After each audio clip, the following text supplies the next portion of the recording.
Isa na namang napakasaya at napakagandang pagkakataon ang ibinigay sa atin ng ating mahal na Diyos upang patuloy nating subaybayan ang programang Ang Oras ng Pag-aaral. Ako po si Pastor Jose Zabad Jr., ang inyong makakasama sa ilang minutong talakayan at kasama din natin ang aking kapartner, si Pastor Nestor Ilioma. Kamusta kayo, Pastor? Mabuti naman, Pastor. Napakabuti talaga ng Panginoon na ang ating pag-aaral at ang pangunguna nito, tayo ay pinagpapala at marami ang ating mga kapatid na pinagpapala. Nagkakaroon sila ng bagong pananaw at interes sa pag-aaral ng salita ng Diyos. At nagpapasalamat tayo sa Panginoon sapagkat sa mga panahong nakakadalaw tayo ng mga kapatiran sa bukiran, ay una-una marami tayong nakikilala dahilan sa dumarating sa kanila itong ganitong programa at nakakatulong sa kanilang pag-aaral tuwing araw ng Sabado. So kaya po mga ginigiliw namin mga kaibigan at mga kapatid, sana po ay patuloy ninyong subaybayan ito, patuloy ninyong ipanalangin na ganun din naman ang mga sumusuporta dito ay patuloy na pagpalain ng ating Panginoon.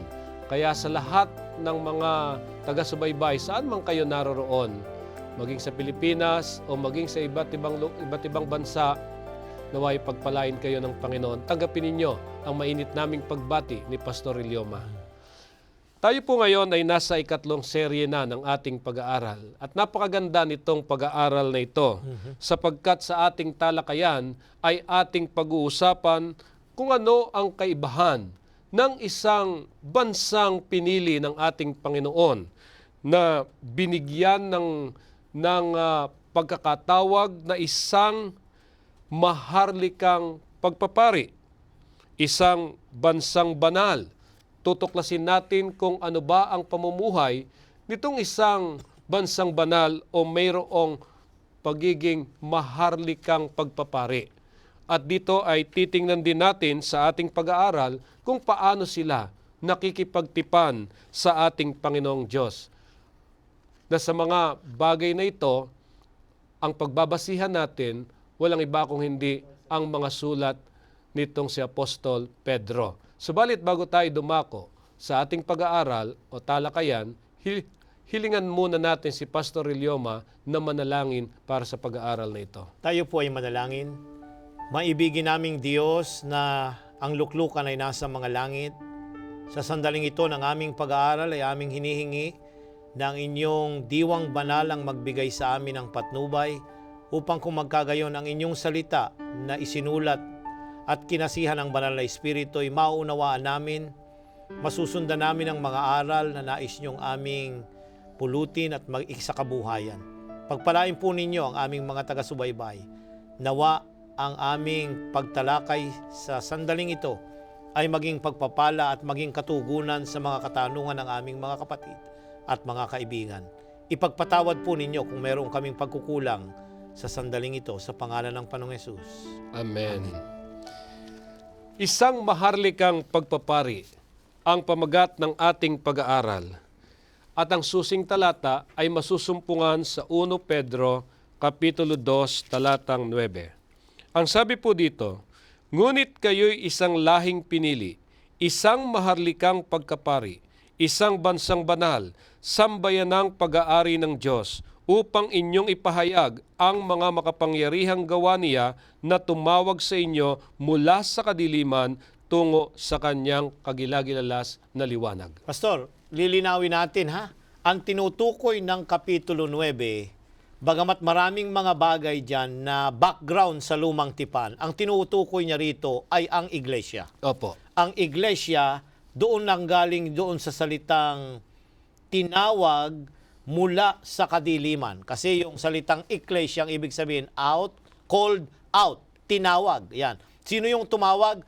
Ang ating Panginoong Hesus, ang ating Diyos, tinawag tayo mula sa kadiliman ng kasalanan sa kagilagilalas na liwanag ng katotohanan. Nasaan yun? Sa salita ng Diyos na pinag-aralan natin nung nakaraang pag-aaral. Ang salita ng Diyos ay makapangyarihan, buhay, bumabago, at nag-purify ng ating mga buhay.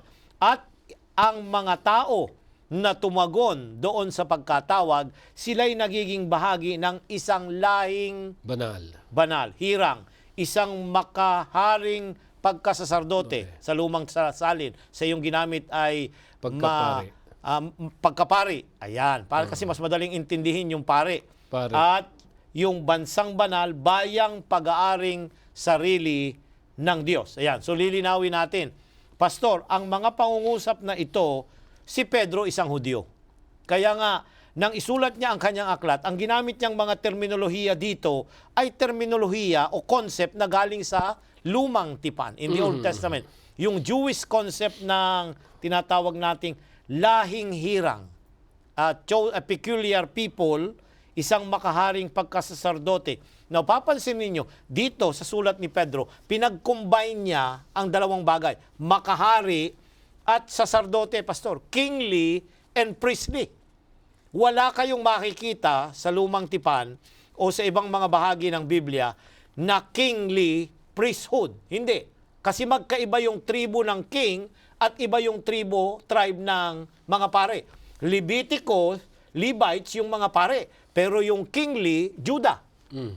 Pero dito, pinag-combine niya. Kingly and priestly. Now, nais kong sandali ninyo. Dahil tayo ay nagmula doon sa tribo ng mga hari, kingly, at tayo din ay doon sa tribo ng mga pinag-combine ni Pedro yung concept na yun dahil ang mga tinubos, anak ng hari, at ikalawa, sila ay merong tagapamagitan, ang ating Panginoong Hesus. Yun ay si Kristo hindi galing sa Levitical priest, bagamat siya ang ating mataas na sacerdote. Siya ay galing sa tribo ni Judah.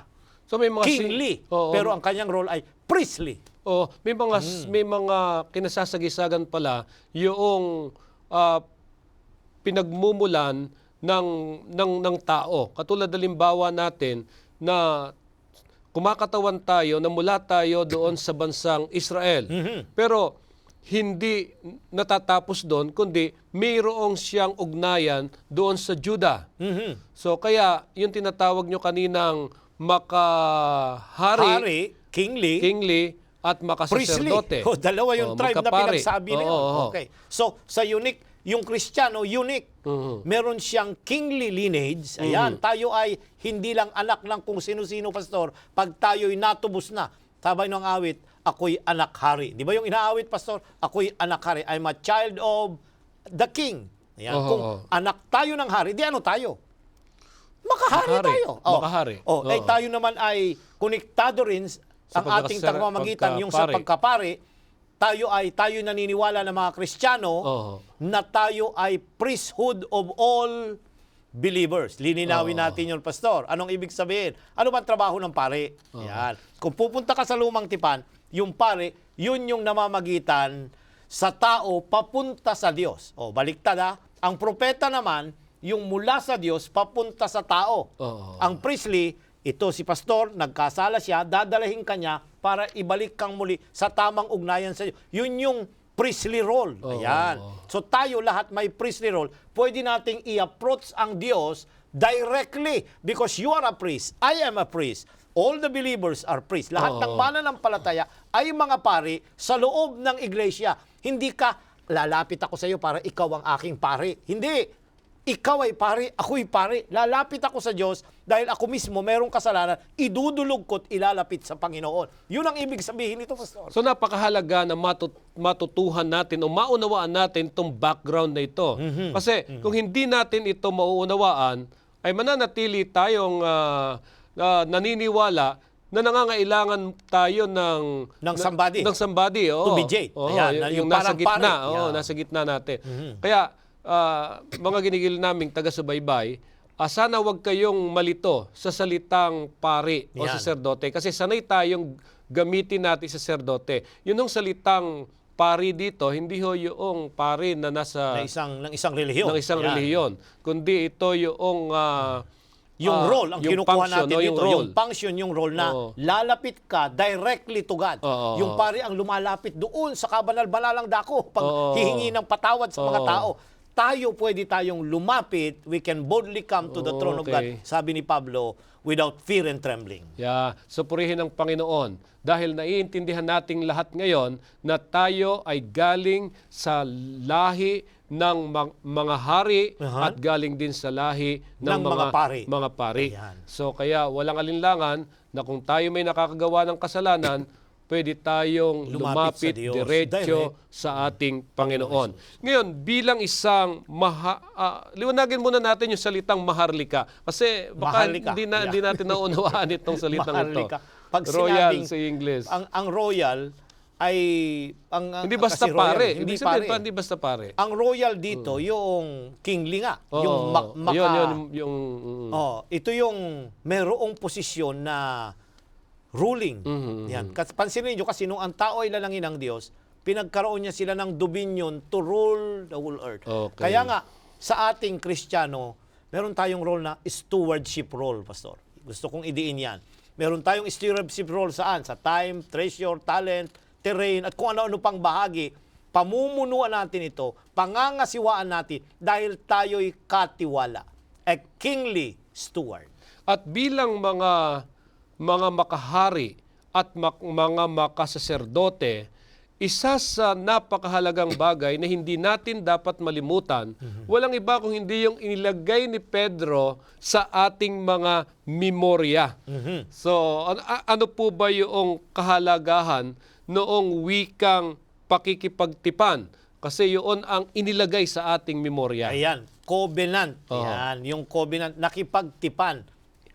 Babalik again tayo sa lumang tipan, Pastor. Opo. Paano ba pinili ang Israel? Nakipagtipan ang Diyos sa bansang Israel. Ayan, ano ba ang tipan? Ito yung agreement ng isang tao o ng isang tao sa grupo ng mga tao. Dito mapapansin natin, ang Diyos nakipagtipan sa isang bansa na ang pangalan ay Israel. Ayan. Oho.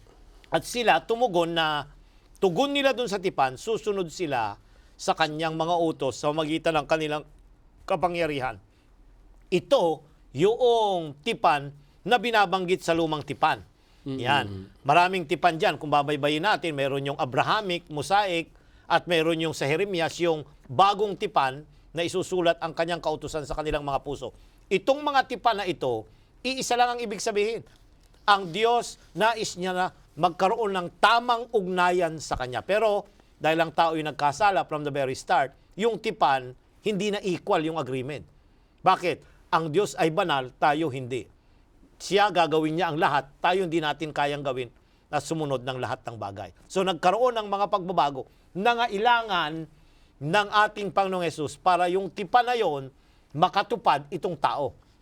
Dahil ang tipan ay mayroong dapat stipulation na dapat gampanan. Yung mga kautusan, mga alituntunin, paraan ng paumuhay na dapat gawin para makilala na ikaw ay katipan noong iyong nag-agree with you. So, tama ba yung nakuha ko na dahil ang tao hindi niya naganap yung tipanan na dapat sanang mangyari sa kanyang pakikipagtipan sa Diyos, ang Panginoong Hesus ang siyang gumanap nung tipang yaon. Ayan, papansin natin pa yung Israel, ha? Oo, Yung Israel na Yeah. literal, na pinili na Oo. bansa, literal na bansa. Oo. Ayan, kaya nga tawag dito ay bansang banal. Banal. So yung Israel sa lumang tipan, bansang banal. Pero hindi nila natupad yung panatiliin ang kabanalan sa kanilang mga buhay Oo. as a nation. Naglingkod sila sa iba't ibang mga Diyos-Diyusan.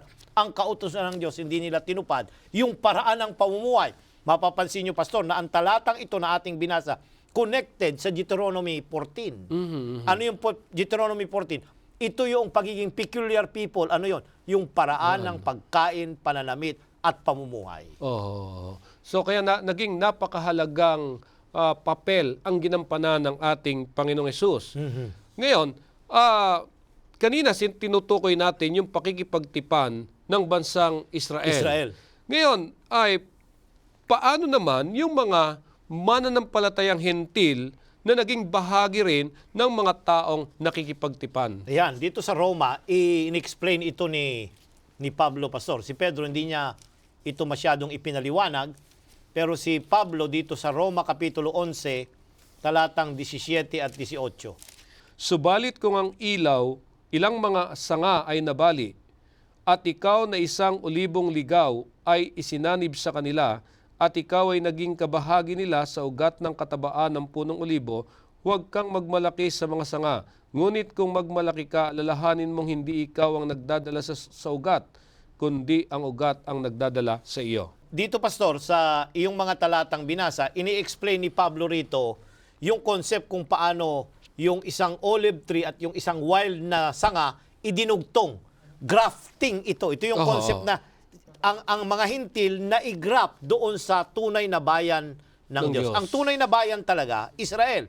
Pero dahil hindi sila sumunod, naging wild yung kanilang mga bunga at mga grapes, kung babasahin ng Isaiah Kapitulo 5, dinugtong ng Diyos yung mga hintil para maging kabahagi ng kanyang bayan, yung punong ulibo na sakdal, na grafted tayo, yan, para mamunga tayo ng kagaya din ng bunga ng mga Israel. Kaya yung sinasabi ng iba na panahon na ng mga Kristiyano ngayon, hindi na panahon ng Israel. Hindi, tayo yung naigraft sa Israel. Hindi sila ang naigraft sa atin. Tayo yung napasanib sa kanila para yung klase ng pamumuhay na ibinigay ng Diyos sa kanila sa atin. ay dapat makita sa atin. Pero hindi ibig sabihin na yung mga taong ito na tumanggap sa ating Panginoong Hesus na siyang bunga ng Israel, o ibig sabihin yung na nagkaroon ng buhay ng katulad ng Israel, ito na yung mga taong matatatag. So, ito yung mga tao pa rin na nangangailangan ng patuloy na patnubay at pag-aalaga.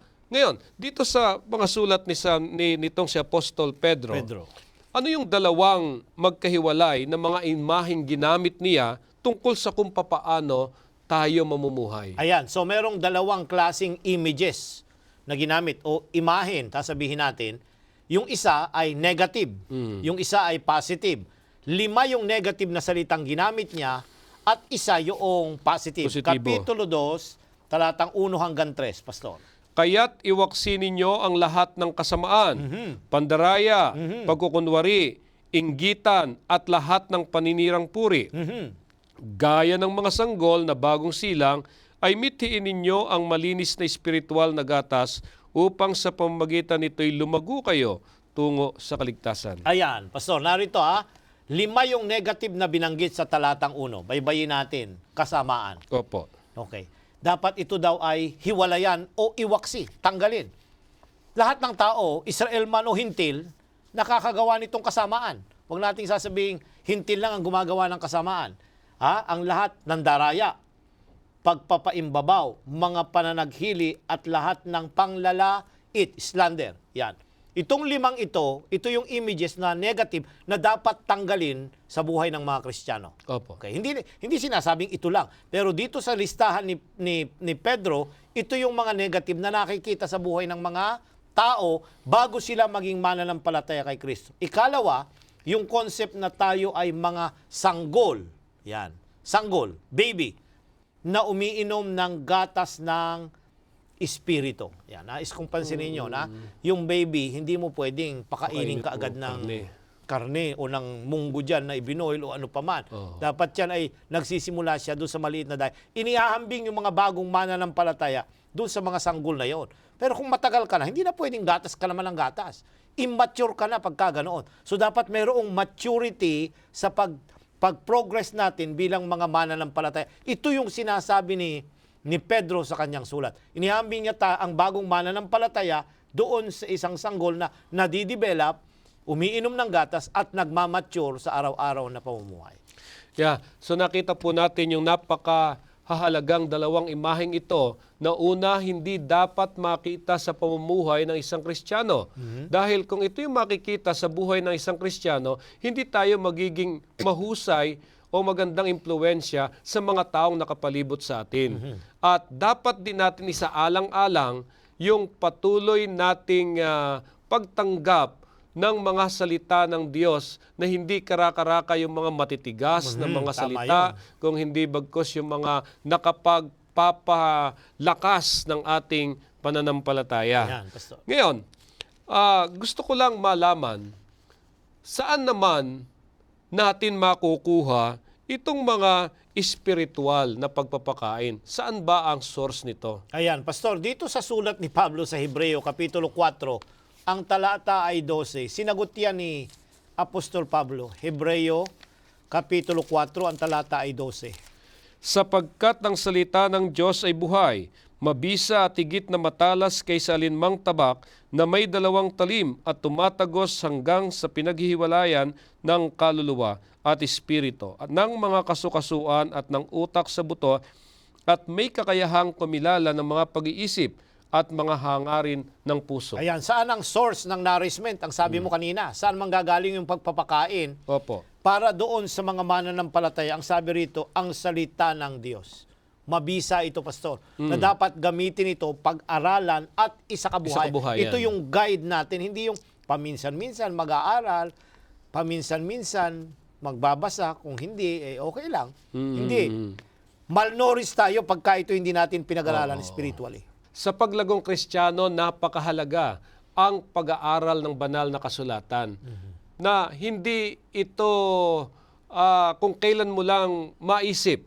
Pagka ikay may problema, doon mo lang mabubuksan. Kundi yung palagi ang pag-aaral natin ng mga salita. Dahil ito ang siyang pinagmumulan ng ating mga pagkain Spiritual. na magpapalakas sa ating pananampalataya sa Panginoon. Ngayon, paanong ang pagpapakain ay nagmula sa mga salitang tumutulong sa atin na maisantabi natin ang ating masamang pag-uugali at kilos? Maganda, Pastor, yung katanungang iyong tinuran na ang iyong tinutukoy na paano ang salita ng Diyos na napapakain ang ating espiritual na kalalagayan ay magtatanggal ng masasamang mga likas natin. Dito sa 1 Pedro, balikan natin yung pangungusap ni Pedro sa unang kapitulo, talatang 22, Pastor. Ngayong nilinis na ninyo ang inyong mga kaluluwa sa pamamagitan ng inyong pagsunod sa katotohanan, kaya't kayo'y may tunay na pag-ibig sa isa't isa. Mag-ibigan kayo sa isa't isa ng buong alab mula sa dalisay na puso. Dito sa pangungusap ni Pedro ay kanyang sinabing nilinis ninyo ang inyong mga kaluluwa sa pamamagitan ng pagtalima sa katotohanan. Paano daw, Pastor? Pagka yung napag-aralan natin, napagmuni-muni natin ito, at sinimula nating sundan at isakabuhayan ito, talimahin ang aral ng banal na kasulatan, ito'y unti-unting pinupurify. Yung word sa English ay nililinis tayo mula sa karumihan ng ating mga masasamang ugali. Kung dati tayo ay bugnutin at magagalitin, na pag pinapaalalahanan tayo na hindi ito magandang likas ng isang Kristiyano. At sa pag-aaral natin, unti-unting nawawala ito sa tulong ng banal na Espiritu na isinasakabuhayan na ito. So, it purifies the soul. Opo. Yung salita ng Diyos, ito yung lumilinis sa atin para mawala yung maruruming mga likas na nasa bahagi ng pagiging makasalanan natin. Ayan. So kaya naidiin sa ating talakayan ang tunay na kahalagahan kung bakit lagi naming inaakit ang bawat isa na buksan ang ating mga banal na kasulatan. Dahil ang salita ng Diyos ang nagdadalisay ng ating mga buhay. Dahil dito rin tayo maaring lumago sa espiritual at ganun din sa ating moralidad. Kaya nga, kapag ka ang salita ng Diyos isinasakabuhayan natin, na ipapahayag natin na si Jesucristo ay para din sa atin. Kaya kay Jesus, mayroon tayong dakilang larawan ng katangian at likas ng banal na Diyos na ating iibigin at paglilingkuran ang iba. Ngayon, mula pa nung pasimula, ay lagi na nating nababanggit ang mayamang karanasan nitong si Apostol Pedro sa ating Panginoong Hesus. Gaano ba kayaman ang kaalaman ni Pedro bilang isang bagong panulok sa lumang tipan na katulad ng pagkakaugnay sa ating Panginoong Hesus? Ayan, kagaya kanina nung concept na priestly, kingly priesthood, ang concept na ito ay galing sa lumang tipan, Pastor. Yung concept na cornerstone. Kasi pag nagtatayo sila ng mga building o mga gusali o ng templo, naglalagay sila ng panulok na bato. Ito yung foundation stone, Pastor. At ito'y ginamit ni Pedro na tumutukoy para sa ating Panginoong Hesus. Okay. So hindi mismo ito'y si Pedro? Hindi si Pedro ito. Hindi si Pedro ang pundasyon ng iglesia, kundi ang ating Panginoong Hesus. Siya yung living stone. Kasi si Pedro din is maliit na stone. Yun, yung pangalan niyang Petros, small stone. Pero ito foundational, ito yung malaking panulok na bato na pag nilagay yung mga building ay hindi ito guguho kaagad. Malakas yung kanyang pundasyon. 1 Pedro Kapitulo 2, Pastor, 4 hanggang 8, ay ginamit niya itong metaphor dito na living stone para sa ating Panginoong Hesus. Lumapit kayo sa Kanya na isang batong buhay. Bagamat itinakwil ng mga tao, gayon may pinili at mahalaga sa paningin ng Diyos. At tulad ng mga batong buhay, bayaan ninyong kayo ay may tayo bilang espiritual na bahay tungo sa banal na pagkapari, upang mag-alay ng mga espiritual na handog na kasiya-siya sa Diyos sa pamamagitan ni Hesukristo. Sapagkat ito ang sinasaad ng kasulatan, tingnan ninyo aking ilalagay sa Siyon ang isang batong panulok na pinili at mahalaga, at sino mang sumasampalataya sa Kanya ay hindi mapapahiya.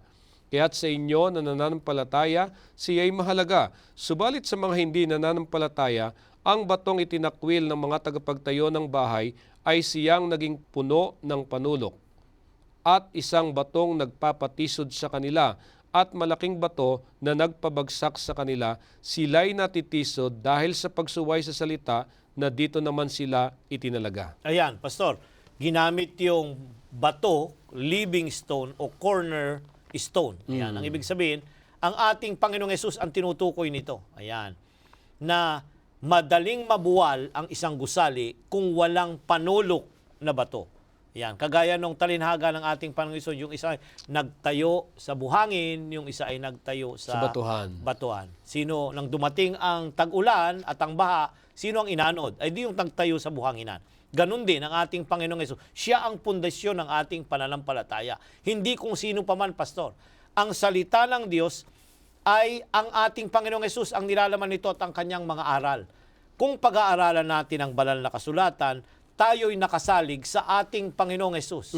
Tatandaan mo yan. Kung walang pag-aaral ang salita ng Diyos, kahit sabihin mong kay Kristo ka o kung ano-ano pa man, baliwala yan dahil yung aral ni Kristo, yun ang dapat aral na kapanaligan natin dahil yun ay aral ng ating Panginoong Hesus. At ang isa sa napakaganda na tinukoy nitong si Apostol Pedro, hindi lang basta panulok na bato, kundi isang batong buhay.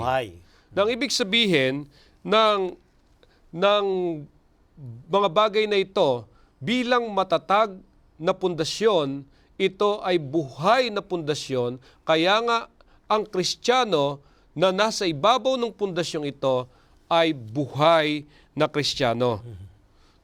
Sapagkat sa pamamagitan nila, dapat na maitayo ang espiritual na bahay. So kaya ang iglesia, yan, ang another concept na yan, yung mga tinawag, ikaw, ako, mga contributing tayo, mga alagad. Pero ang pundasyon dapat natin, Pastor, ang ating Panginoong Hesus. Ito ang magpapatibay sa katatayuan ng iglesia. Kung wala ang ating Panginoong Hesus, walang kapangyarihan ng iglesia. Alam mo, mayroong kaisipan na hindi ko alam kung paano natin ipapaliwanag na kung bakit nakikita natin sa iglesia ngayon sa obserbasyon. Dahil sila yung pinili, sila yung itinatag ng Diyos na parang mayroong damdamin na sila'y exclusive. Yan. Nawala yung kanilang layunin na kung saan ang Kristiyano ay hindi dapat mahiwalay sa kanyang komunidad. Ayan, Pastor, maganda yan. Kasi yung bayang banal sa Lumang Tipan, yung Israel, ayan, nagkaroon sila ng feeling na dahil sila'y pinili ng Diyos, hinirang sila at peculiar sila, na ang trato na nila sa iba ay parang mga napakababa at sila lamang ang may karapatan ng kaligtasan. Pastor, hindi ganon. Ang iglesia, tayong mga kaanib, tatandaan natin, nag-i-exist ang iglesia dahil ito ang ahensya ng Diyos para magdala ng pabalita ng kaligtasan sa ibang mga taong nasa palibot ng gusaling ating tinutukoy. At sa pagitan ng mga ganoong mga nagiging gawain ng iglesia, na ipapakita natin na buhay yung pundasyon. At isa pa sa napakahalaga na makita natin dito sa ating pag-aaral, itong iglesyang ito ay binabanggit ni Pedro ay mayroong tungkulin, yung banal na pagkapari. Ayan. Siguro, kanina kasi ay tinatalakay natin yung pagkapari, yung pagkasaserdote, yung kanyang gawain sa lumang tipan. Ngayon ay tukuyin natin ano ba yung ibig sabihin na tungkulin ng iglesia bilang banal na pagkapari. Ayan, Kapitulo 5 ng 2, 1 Pedro 2, Pastor. Ating tunghayan at ating pansinin ang pangungusap. 1 Pedro 2:5.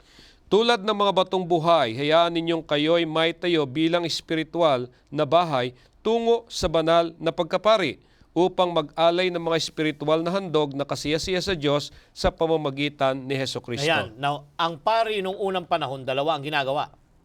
Una, yung nag-o-offer ng sacrifice. Ayan.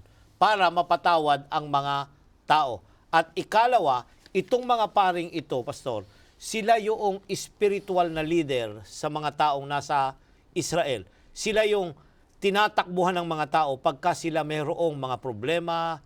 Ang kanilang tinitirahan ay city of refuge na tinatawag na kung mayroong nagkamali, tatakbo doon para protected sila ng law. So, ang mga Kristiyano, Pastor, tayo, ang ating mga iglesia, ay pwedeng maging city of refuge, yung tatakbuhan ng mga tao sa panahong sila ay may problema, may mga sakuna, mga kalamidad na nangyayari. Ang iglesia, ang kanlungan natin. Sa panahon na mayroong namamatay, may mga, ito yung ministeryo ng iglesia. Kaya nga yung ating churches dapat ito 24 hours, 7 days a week, ang hindi nakasarado. Ito yung concept na, yung kuminsan ang ating church nakabukas lang ng midweek ng gabi, Friday, maghapon ng Sabado. The rest nakasarado. Napakaliwanag ng nabanggit na tungkol sa tungkulin ng iglesia. Ang iglesia ang bumubuo ng banal na pagkapare. So ito ba yung katumbas ng salitang priesthood of all believers? Yes.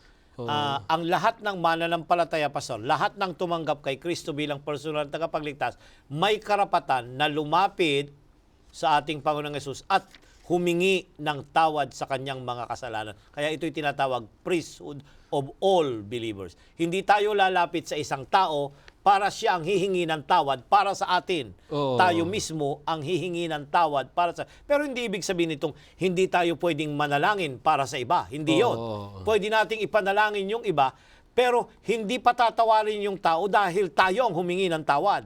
Yan. Kundi siya dapat ang hihingi ng tawad mismo. Kaya yun yung priesthood, lalapit sa Panginoon, open access to God. Magandang talakayan ito. Itong priesthood of all believers, kanina nabanggit natin, ang gawain ng saserdote ay tagapamagitan. Tayong lahat na pinili ng Diyos ay mayroong papel bilang tagapamagitan. So ibig sabihin, yung mga taong hindi mananampalataya, Ilalapit natin sa Panginoon. So ang ibig sabihin, ikaw yung witness, ikaw yung mag-i-introduce sa kanila sa Panginoon bilang priest.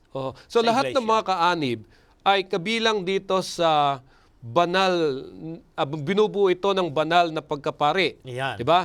Ngayon, paano kung nagkasala yung isa?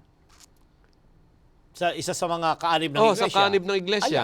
Wala namang problema, Pastor, kasi yung pari nung unang panahon, pati sila nagkakasala, kaya nag-o-offer din sila. They have to offer for themselves. Magbibigay sila. On the Day of Atonement, sa Lumang Tipan, bago mag-officiate yung high priest, nag-o-offer siya ng personally para sa kanyang sarili dahil siya isang tao pa rin na makasalanan. Marami ng issue tayong naliwanagan tungkol dito sa isang maharlikang pagkapari na kung saan ay pinakikita sa atin na tayo bilang mga mananampalataya ay sinasabing kabilang sa maharlikang pagkapari. At ito'y tumutukoy, walang iba kundi sa iglesia, na ang iglesia ay dapat maging isang batong buhay dahil ang kanyang kinasasaligan ay isang batong buhay ang ating Panginoong Hesus. Ngayon, isa pang issue tungkol dito, Pastor, yung iglesia sinasabi natin kanina, sila dapat ay magsilbing kanlungan. Kanlungan ng mga taong nakakaranas ng mga pagsubok, mga taong nangangailangang ng patnubay ng ating Panginoong Hesus, mga taong nagkakasala. Pero bakit kaya ang iglesia sa halip na maging kanlungan ay parang tila waiting shed? Ayan, kasi pastor, kasi kung minsan yung concept ng iglesia, yung building, hindi yung mga tao eh. Kaya nga, pagka tayo nagwo-worship, may mga program sa mga bulletin natin, enter to worship, depart to serve. Yan. So, ang ibig sabihin, ang iglesia, paglabas sa gusali, ang iglesia kumakalat, pastor.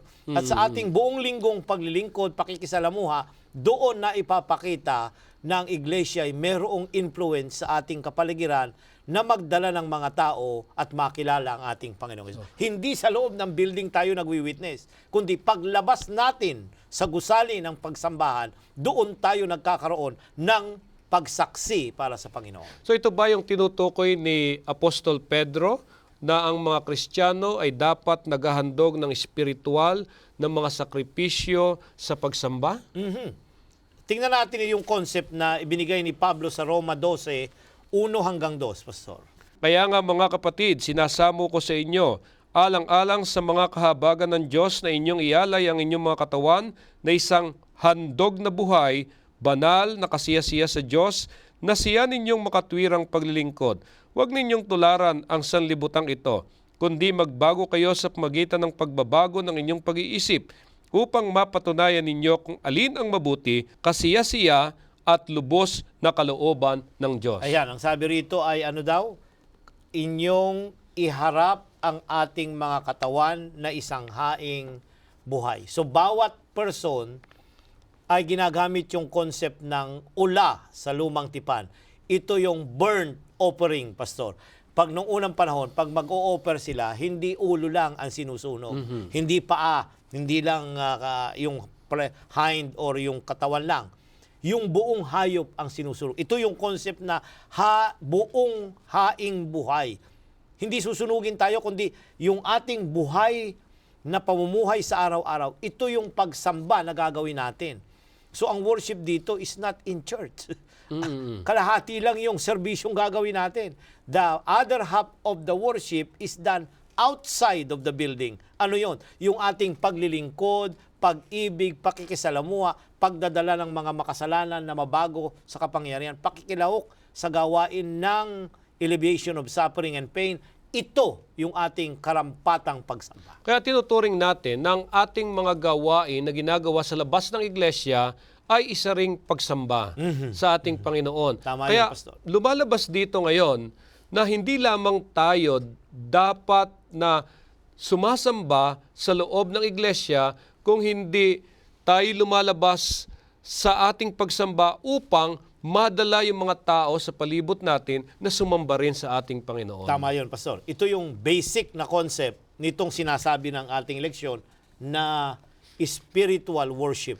Alam ninyo, noon ay kapag ka pinag-uusapan, yung pakikipagtipan, ina-apply din dito yung pagsamba, yung worship. Diba? Naririnig ko palagi sa aking mga magulang, kapag ka ikaw ay may family worship, ikaw ay nagkakaroon ng pakikipagtipan sa Panginoon.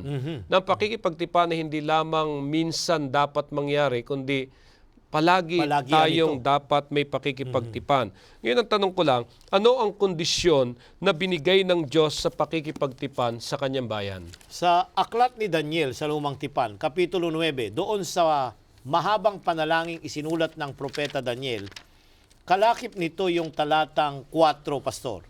Ako'y nanalangin sa Panginoon kong Diyos at nagpahayag ng kasalanan na sinasabi, O Panginoon Diyos na dakila at kakilakilabot na nag-iingat ng tipan at tapat na pag-ibig sumiibig sa iyo at nag-iingat ng iyong mga puso. Ayan, ang sabi rito, utos, ang sabi doon.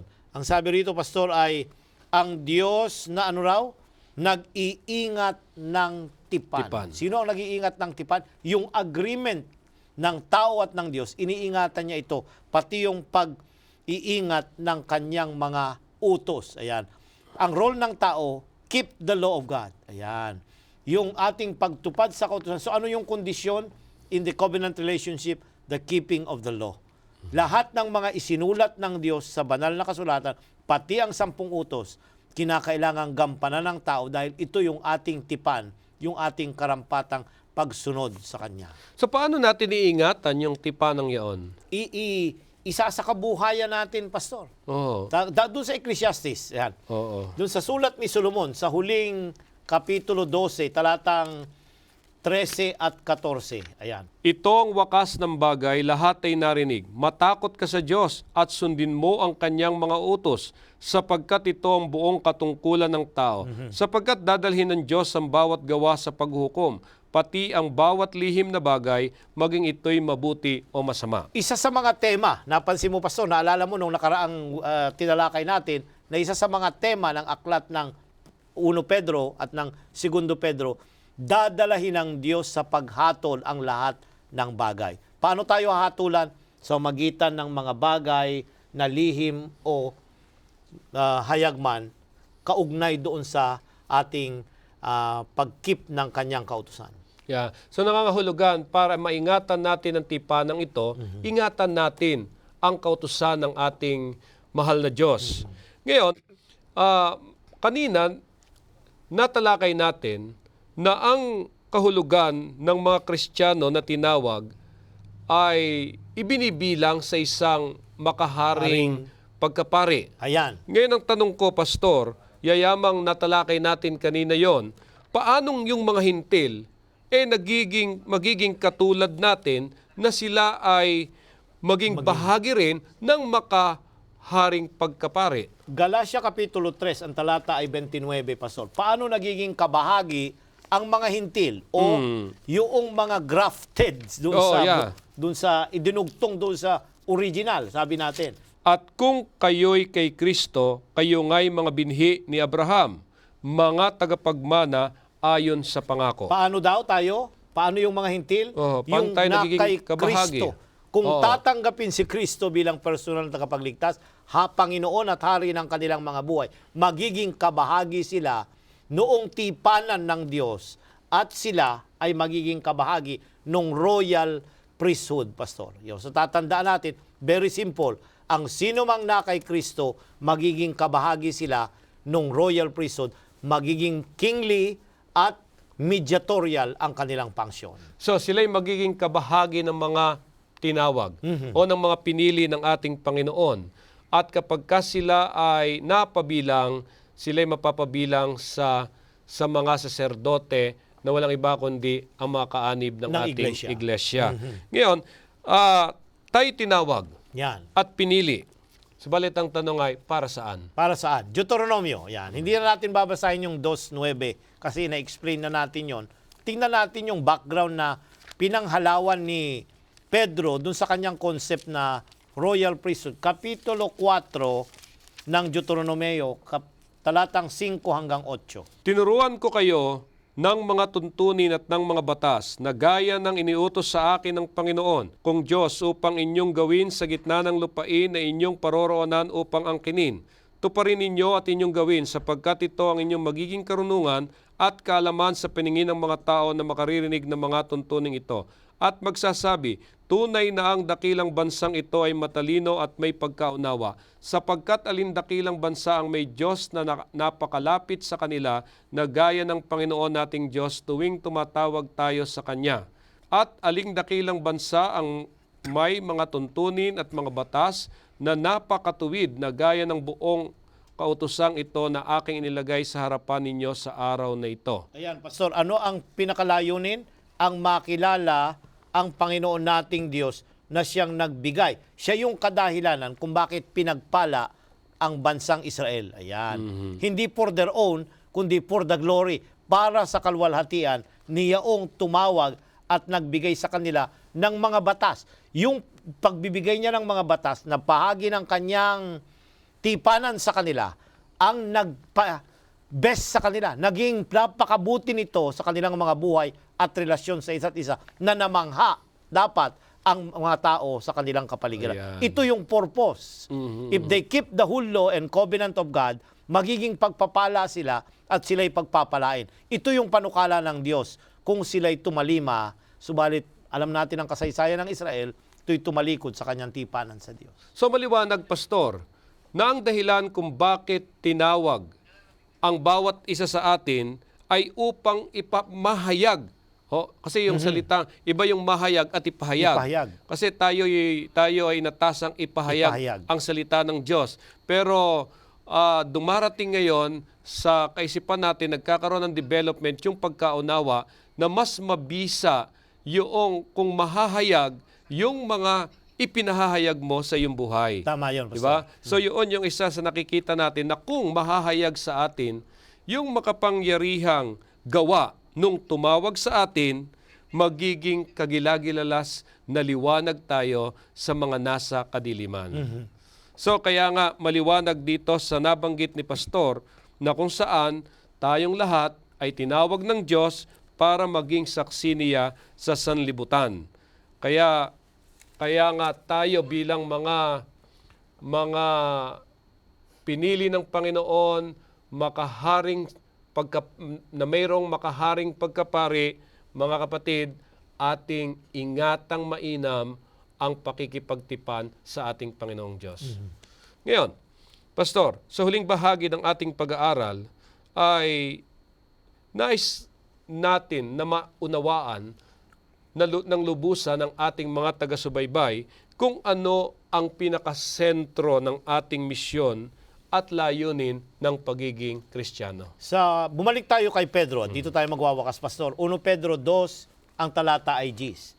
Ano ang pangunahing sentro ng ating misyon at layunin ng pagiging Kristiyano? 1 Pedro 2 Gs. Noon ay hindi kayo bayan, ngunit ngayon bayan kayo ng Diyos. Noon ay hindi kayo tumanggap ng habag, ngunit ngayon tumanggap kayo ng habag. Ayan. Dati hindi tayo bayan ng Diyos. Opo. Ngayon, bayan na tayo ng Diyos. At ano daw? Tumanggap ng habag o awa. Ayan. So, tayo ang recipient ng awa ng Diyos. Ipapakilala natin ito sa iba para mas marami ang mahanda sa pagbabalik ng ating makapangyarihang Diyos. Ito ang purpose. Kaya ang iglesia ay narito. Hindi for the enrichment lamang ng mga ligtas na, kundi para mas marami pa ang maligtas at mahanda sa sumalubong sa dakilang hari na may-ari ng iglesia noong bansang banal na kanyang itinalagang naghahanda na umuwi sa langit na bayan. Amen. Mga ginigilo namin mga kaibigan, sa talakayang ginawa natin, naunawaan natin kung ano ang ibig sabihin ng isang maharlikang pagkapari. Paano sila makikipagtipan sa Panginoon? Paano iingatan yung tipanan na ibinigay ng Diyos sa bawat isa sa kanila? At kung papaano naman nilang aakitin yung mga taong nakapalibot sa kanila na maging kabahagi rin ng grupong ito ng mga pare na nagiging pagpapala sa mga taong nasa kadiliman dahil nakikita nila ang liwanag sa ating mga buhay. So kaya nga sa mga bagay na ito, tinatawagan tayo na tayo bilang mga kaanib ng iglesia ay maging buhay na iglesia sapagkat tayo ay nakapundasyon sa isang batong panulok na ang batong ito, walang iba kundi si Kristo, ay buhay na bato. Kaya nga mga kapatid at mga ginigilo naming taga-subaybay sa mga bagay na ito, yung ito'y panghahawakan nating mainam, i-apply natin itong mga napag-aralan natin sa ating buhay, naniniwala po tayo, makikilala ng mga tao si Kristo sa ating mga buhay. Tayo po'y manalangin. Dakila po naming Diyos, nagagalak kaming pasalamatan kayo. Ipinahayag niyo sa amin ang kagilagilalas na katotohanan na dapat naming panghawakan at mai-apply sa aming mga buhay, na kung saan ay mapananganan naming mainam na kami ay isang maharlikang pagkapari na kabilang sa inyong iglesia. Sana po, Panginoon, sa pamamagitan ng pamumuhay namin, makita ng mga tao ang kabanalan ng aming Panginoong Hesus. Amen. Pagpalain ninyo ang bawat sumusubaybay sa programang ito. Nawa sana'y sa pagparito ng Panginoong Hesus, kami ay sasalubong upang manahin naman ang manang hindi nasisira. Amen. Ang lahat ng ito'y dalangin namin sa pangalan ni Jesus. Amen. Amen. Muli po mga ginigiliw, kami nagpapasalamat sa inyong patuloy na pagsubaybay sa programang ito. Lalong gumaganda ang pag-aaral natin sa mga sulat nitong si Apostol Pedro. Ako po si Pastor Cesabat Jr. ay nagsasabi at kasama ko si Pastor Nestor Ilioma na sumagana nawa ang inyong pamumuhay. Maraming salamat po.